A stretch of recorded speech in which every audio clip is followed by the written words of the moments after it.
महाराष्ट्र प्रांताचं काम जेव्हा माझ्याकडे होतं तेव्हा मी प्रांताचा बौद्धिक प्रमुख होतो.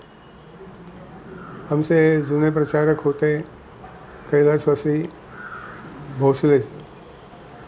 त्यांचं फार छान काम असायचं आणि त्यांच्याबरोबर राहणं हे एका अर्थाने आनंदाचं असायचं. त्याचबरोबर मी मगाशी नानाराव ढोबळेंचा उल्लेख केला. दामोअण्णा दाते, मुकुंदराव पणशीकर अशी श्रेष्ठ मंडळी ही आजूबाजूला होती आणि केव्हाही उपलब्ध असत. त्यामुळे त्या उपलब्धतेचा फायदा मी बऱ्याच वेळेला घेतला.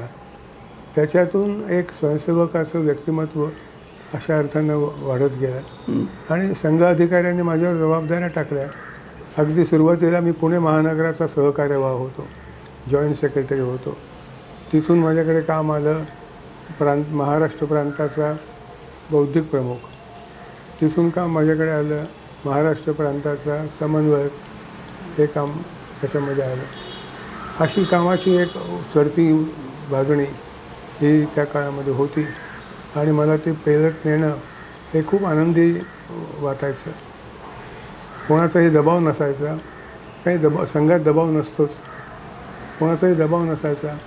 वातावरण खेळीमेळीचं असायचं आणि शिस्त ही संघाची असल्या कारणानं शिस्त मोडण्याचा प्रश्नच नव्हता काही.